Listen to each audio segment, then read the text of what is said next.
Halo teman-teman manhwa anime yang otaknya tuh udah ketinggalan tuh di dunia isekai. Nah, kali ini gue bakal ngebahas 10 rekomendasi anime yang karakternya tuh pura-pura lemah tapi overpower banget. Ya, entah karena faktor apa yang jelas karakter utama kita ini nyembunyiin kekuatannya. Nah, sebelum kita masuk list animenya, ada baiknya nih buat kalian like, comment, dan share video ini jika kalian suka. Dan subscribe channel ini biar kalian tuh gak ketinggalan info-info menarik seputar channel ini. Yaudah, gak usah basa-basi lagi, langsung aja kita ke list animenya.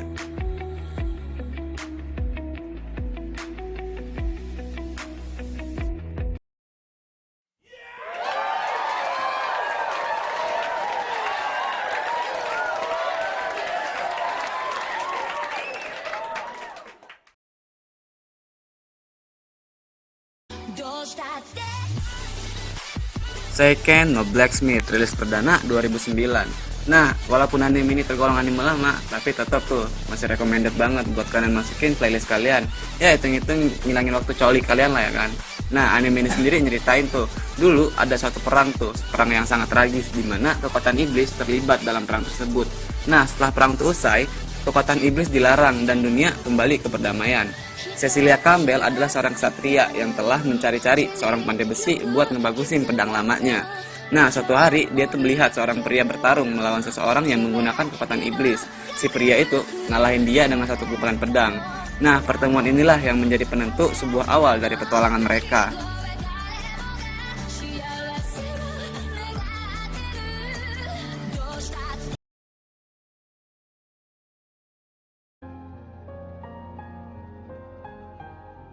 Strike the Blood rilis perdana 2013. Nah, anime ini sendiri nyeritain tuh tentang petualangan si Kojo Akatsuki, seorang vampir yang masih bersekolah di SMA.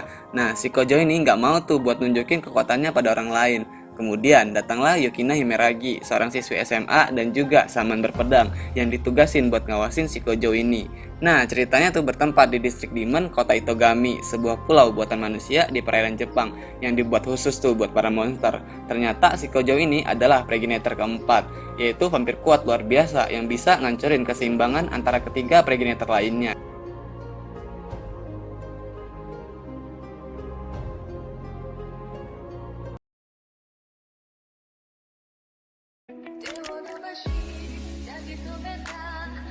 Kyoka Senjou no Horizon rilis perdana 2011. Nah, anime ini sebenarnya punya plot twist yang sangat rumit tuh, begitu rumit hingga butuh 4 episode sebagai prolog. Ya, sebelum ceritanya tuh benar-benar dimulai. Nah, ceritanya tuh bermula ketika sebuah Chidoningyo atau boneka otomatis yang bernama P01S ditemukan dengan penampilan yang begitu mirip dengan Horizon Ariadus yang sesungguhnya tuh udah tewas dalam kecelakaan bertahun-tahun yang lalu. Aoi Tori merasa bahwa gadis yang dia cintai telah kembali tuh. Sayangnya karena sebuah insiden dan setelah kemudian diketahui bahwa dia tuh mempunyai senjata yang dapat nentuin nasib manusia, Horizon ditangkap dan akan dihukum mati oleh KPA. Nah, demi menyelamatkan Horizon, Tori bersama teman-temannya dan juga dibantu kapal Musashi nyerang Italia meski mereka sadar bahwa tindakan tersebut akan nyebabin perang.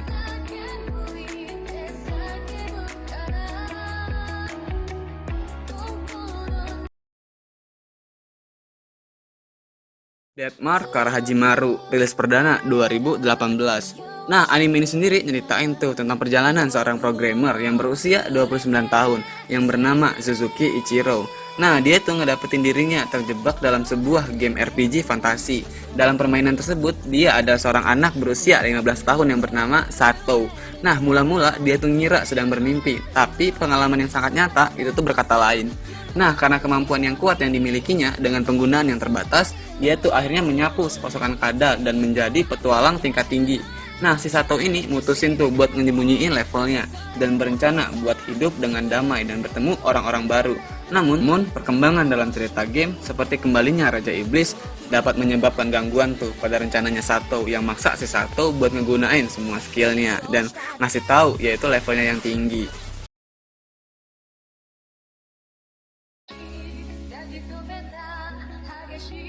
Yokoso Jitsuryoku atau Classroom of the Elite rilis perdana 2017. Nah, anime ini sendiri nyeritain tuh tentang si Kyokata Ayano Koji, seorang siswa SMA yang bersekolah di SMA Kodo Ikusei. SMA ini adalah SMA elit di Tokyo yang didirikan oleh pemerintah dengan fasilitas super mewah buat ngedidik generasi muda penerus masa depan. Nah, sekolah ini memberikan jaminan 100% bagi lulusannya buat masuk universitas ataupun ke pekerjaan yang diinginkan. Namun tanpa disadarin tuh, aktivitas mereka diawasi oleh pihak sekolah. Nah, dari sanalah para murid tuh dinilai berdasarkan sikap dan kelakuan mereka. Kelakuan baik dan prestasi akan menghasilkan poin lebih. Nilai tersebut akan diakumulasikan per kelas dan kelas terbaik akan ngedapetin poin lebih. Poin tersebut kemudian diperlakukan sebagai alat tukar pengganti uang di sekolah tersebut. Nah, permasalahannya adalah si Ayano Koji ini dan teman sekelasnya tuh berada di kelas D, kelas yang mendapatkan predikat sebagai kelas terburuk.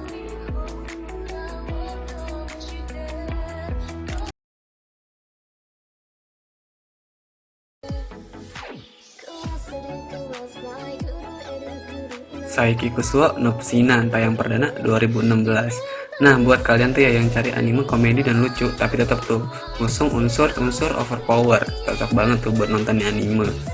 Nah, nih anime sendiri ceritain tentang Kusuo, seorang anak yang punya kekuatan supranatural, diantaranya telepati dan teleportasi. Dia tuh berusaha buat hidup tenang tanpa gangguan. Namun semuanya tuh jauh dari harapan dan dia tuh malah bertemu orang-orang aneh tuh yang membuat kehidupannya makin kacau.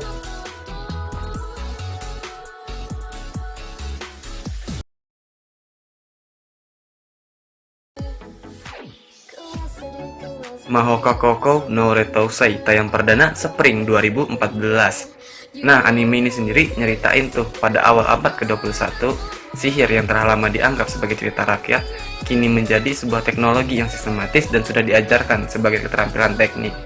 Nah, di sekolah, setiap siswa tuh dipisahin menjadi dua kelompok berdasarkan nilai ujian masuk. Bloom bagi mereka yang memiliki nilai tinggi, dan Gulma bagi mereka yang memiliki nilai rata-rata atau bahkan kurang. Nah, anime ini nyeritain Tatsuya dan Miyuki Shiba. Keduanya itu merupakan saudara kandung yang akan terdaftar di sekolah. Miyuki mendapat hasil yang luar biasa, sedangkan Tatsuya sebaliknya. Tapi meski begitu, Tatsuya Shiba memiliki kemampuan teknik yang luar biasa, kemampuan tempur, fisik, dan teknik sihir yang unik. Alhasil banyak orang tuh terheran-heran dengan kemampuan Tatsuya. Dengan adanya Tatsuya di sekolah tersebut akan membuat sedikit perubahan tuh.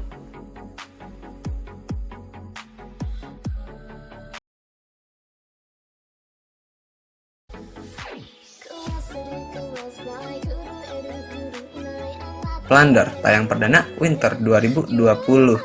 Nah, nih anime ini tuh nyeritain dunia tuh pasca perang apokalips. Jadi kehidupan orang-orang tuh didominasi dengan yang namanya kaun. Setiap manusia akan dicap sebagai kaun dan masing-masing memiliki kaun yang berbeda-beda tuh. Nah, kaun tersebutlah yang nentuin kehidupan mereka ke depannya. Jika kaun tersebut berada pada angka 0, maka akan berbahaya tuh buat kehidupan mereka. Nah, si Hina ngedapetin misi nih dari ibunya buat mencari Baron Merah legendaris. Dalam perjalanannya, si Hina tuh bertemu dengan seorang pendekar pedang bertopeng yang bernama Lich. Ternyata orang yang ditemui oleh Hina juga mempunyai tuh kaun yang rendah. Namun tanpa ia duga bahwa orang yang bernama Lich adalah orang yang ia cari selama ini, yakni Baron Merah legendaris atau pahlawan dari masa lampau yang udah hidup ratusan tahun.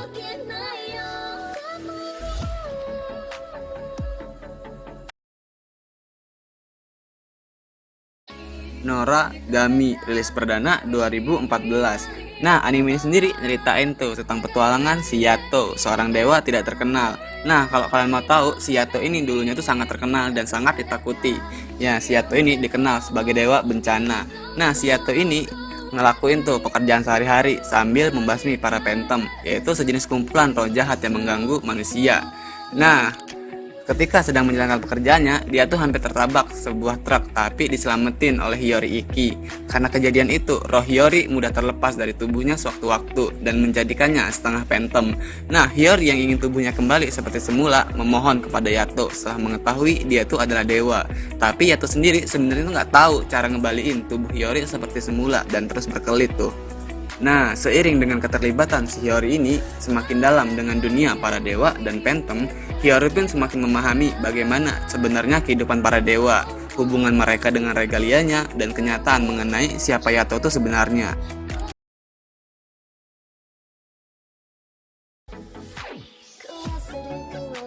Bloodlet tayang perdana Winter 2013. Nah, nih anime ini nyeritain tuh salah satu vampir terkuat yang nguasain distrik timur dunia iblis. Nah, menurut rumor, dia itu adalah monster yang haus darah dan tak kenal rasa ampun pada lawannya. Namun, kenyataannya tuh si Stas tuh tak lebih dari sekedar otaku yang terobsesi dengan budaya Jepang dan sama sekali tak tertarik dengan darah manusia. Dengan menyerahkan semua tugas pada bawahannya tuh, si Stas ngabisin hari-harinya dengan nonton anime, baca manga, ngegame dalam malas-malasan, ya sama kayak kalian lah anjing. Nah, si Stas tuh sangat senang tuh ketika bertemu dengan Fuyumi Yanagi, seorang gadis Jepang yang tak sengaja masuk ke dunia iblis. Nah, sayangnya, ketika dirinya tuh mulai tertarik dengan Fuyumi, seorangan musuh membuat gadis itu terbunuh dan berubah menjadi hantu. Si Stas pun berjanji buat ngebangkitin kembali Fuyumi dengan membawanya kembali ke dunia manusia.